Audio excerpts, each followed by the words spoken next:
Alright, my name is Adam Hawkins. For anyone who doesn't know me, I've been in these meetings for now about a year and a half. And today I'm going to talk about ways you can get involved in the community in relation to the space industry. So with that, I'm going to talk today about 3 things that I personally have done myself. And the first one is going to be the Mars Desert Research Station.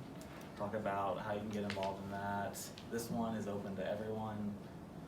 The next thing I'm talking about is NACS, NASA Aerospace Community College Scholarship Program.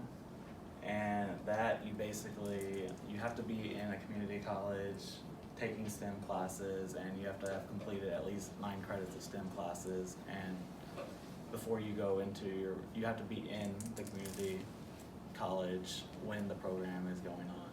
So there's that, and then the last thing I'm currently in, I started it in January and it should finish up April or May, and that's the L-Space program, which is NASA's Lucy Student Pipeline Accelerator and Competency Enabler Virtual Academy.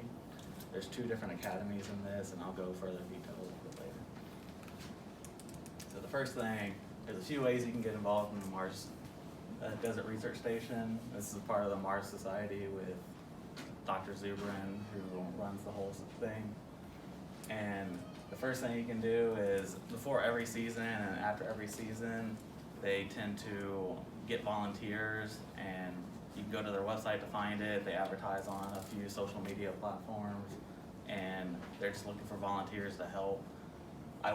This is what I was involved in. I did the pre-season back in October, and we basically rehabbed their entire habitation module with new IKEA furniture and raked all the leaves to make it look like nothing's growing. The soil was more like Mars, and just get ready for the season. And then other things you can do is you can volunteer to be like a Capcom, so run like mission support while the people participating in the Mars Desert Research Station are doing their activities on site. You basically are the communication between them and the outside world. And then you can be a part of their astronomy team, their web development team, just different aspects to help them expand their program during the Mars Desert Research Station season. And the last thing you can do, and this method is the one that you actually have to pay to do, but anyone can do it, and it's to be the actual participant in the field season. So there's 2 ways to register. You can register individually, or you can register a full group as a team, and the team needs to be at least 6 people. And the cost for this is, if you're a professional, it's $1,000 a week, and typically you go in 2-week segments. You can do longer, you can do shorter, but the typical for each team is 2 weeks. And the student fee for that is $750 a week. And then I list the roles that are required. So when you're out in the season being a participant, you have to have a daily astronomy report. You have to have someone write a journal article, take pictures, and then make sure everything on the site is up and running. So you have someone maintaining all the equipment, and then someone that's doing the communications and safety, and just a whole team to get everything done. So here's some pictures of what I did, and there's 2 slides of these, but just to kind of show you what the area and what's available on the area. This top picture is a solar telescope that we were able to use to look at the sun, and they also have another telescope, but it was not up and running at the time that we were able to play around with them. And then that's the actual habitation module right here. And it can sleep 7 people comfortably. You can sleep a little bit more, a little bit uncomfortably. And then here's the overview. I went and climbed up further away and took a picture of the whole area. And you can see all the different things that are out there. And then over here to the left is the actual mock spacesuits that you wear if you leave the station and want to do an EVA. And then here's just more pictures. This is all the IKEA furniture that was out front that we had to assemble and put in, and to the left you have your green hab, which we helped set up, get ready for the season, do the initial work. And then that's just the inside of the hab showing the modeling aspects and some people that I was with working. And then I had some sunset pictures because it was beautiful out there. So now I'm moving on to NCAS, and this, like I said, is for students who are in the community college and are focused on a STEM background and have taken at least 9 hours. And this program has 2 parts associated with it. The first part, they accept a lot more students, and it's so you can take a 5-week online class, and in that online class you complete 6 different modules and take a test after each module, and then you do a research project of some sort, and I'll talk a little bit more about that. And then the second part of this is if you successfully complete part 1 and you beat out other candidates, you get invited to the on-site portion where you go to, they have I think 10 sessions, and it's all the facilities, all the NASA facilities, but I'm personally going to Stennis Space Center, and that'll be done in July for me. And what you do there, you basically tour the facility, you have a rover competition, and you get to interact with the NASA employees. And then the eligibility, this is straight from the website. It basically says what all you need to be done, and it says the 9+ hours of STEM coursework. And these are when it opens for the fall and when it opens for the next spring, if you know anyone who is in a community college program that you want to spread the word to. And I think Nathan's going to be posting this, and you can always reach out to me if you want more additional details. And then, so my in-course experience, I did a 10-page research paper, and it was on habitation or expandable habitats and CO2 scrubbing and why CO2 scrubbing is important. And I'll talk a little bit about the CO2 scrubbing next time when I do my technical presentation.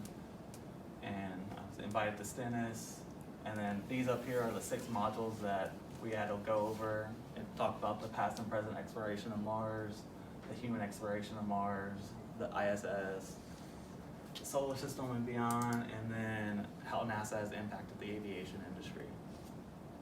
And then there's 3 possible projects to choose from. I chose the habitat system concepts, but you can also talk about the in situ resource utilization, or you can design your own rover that would be able to prospect and move around, and there's a ton of requirements that has to be done, and you actually have to form a CAD model after finishing the project. So now moving on to L-Space. So there's 2 different academies. I'm in the Mission Concept Academy where we have a project. We have a team of 11 people, and we have to basically design some sort of lunar lander that can land on the surface of the moon in the area that we want it to land in, and then prospect whatever lunar ice regolith that we land on and determine the composition of that regolith.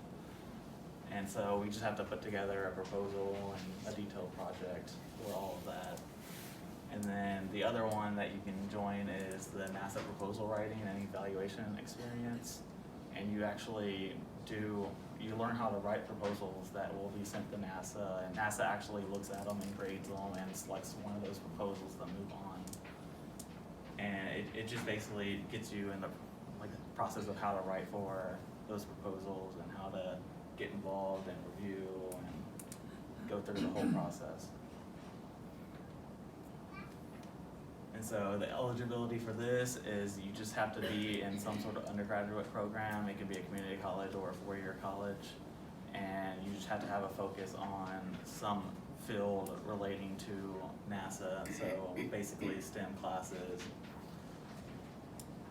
And then you have to be able to commit 1.5 hours a week for the weekly lectures that we attend, which are presentations given by NASA employees to help us with our project along the way. And then we work about 5 hours each teammate a week on completing the actual project.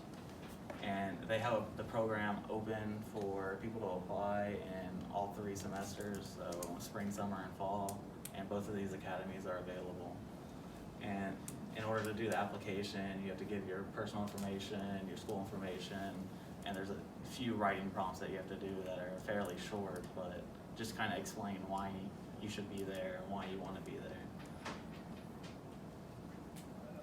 And then if you successfully complete this academy, you just have to complete one of them, then you qualify for working on the NASA's Lucy mission, and you apply for an internship with one of these companies that are directly involved with the Lucy project, and they help you figure out what's going on and get the mission up and ready. And so you can work with NASA, KentX, Southwest Research, Lockheed Martin, or Arizona State. And Arizona State is actually the people that are running this program, since they're doing a lot of the building and collaborating for the Lucy project. And then also the L-Space alumni, we will receive VIP access if we successfully complete it. So we'll be invited to the launch of the actual mission in October 2021, and we'll be able to go behind the scenes and see a lot of stuff that is not open to the public. And then with this, I'm working with 11 students, and my region is Southeast, since I'm going to school at University of Alabama, so it's a bunch of schools that are around that area: Alabama, Mississippi, Florida. And our team is to design a concept that can land on the lunar surface and be able to prospect the lunar surface. And it's would be considered an in-situ resource utilization mission. The mission constraints that we have to follow is the maximum it can weigh is 10 kilograms, and that includes the fuel costs, and so be able to land it, you have to exhaust the fuel, and it's just a small amount, and you have to be very creative on how you're going to get all the instruments aboard and have it survive an impact. And then so the volume constraint is a lander that has to fit in a 60 centimeter cube. So it's a fairly small lander that can go down. And then the budget cap that we're allowed is $35 million, and this includes all costs from the employees that would be working on the project, the materials, and then the analysis after it lands, and you have to have scientists on board. So it's a fairly small cap when you start factoring in the cost of some of these instruments. And then things we must complete is how the spacecraft will go from the lunar orbit and land and descend and land, and then how it will communicate with a satellite that's going around the lunar surface. And we have to choose the site that we actually want to land and prospect, and the main goal is to find a site that has actual lunar ice and water so that we could be able to mine it in future manned missions. And then we have to create a detailed budget, which includes all of the costs that are associated with a typical project in the real world. And then we have to create a schedule that goes through all the phases of a project, so from the concept stage to the front-end engineering design, the manufacturing, testing, and then the actual operation aspect of it. And then we have to also develop a CAD 3D model, which has very detailed dimensions and shows where all the equipment's going to be and the sizing, and we have to pull the weight from that and just make sure that everything is suitable to fit our requirements. And then we have to also select the instrumentation that we're going to use. We're going to plan on using some sort of spectrometer that can go down and read, but we're still finalizing that stage, so I don't have too much more information on that. Maybe when I complete the project, I can talk a little bit more about it. And then we have to perform a HAZOP analysis, so hazard identification, and determine how to mitigate those hazards that might come throughout the whole process, from building it all the way to what might happen during the landing process, and making sure that it's going to be a successful mission. So this is our organizational breakdown structure of my team, to show you kind of how it's brought down. We treat it like a true company, and so even though we only have 11 people, we have some people doing multiple different positions. And so it's just a breakdown of all the different types of people that you would need in this sort of project. And that ends my presentation. Cool.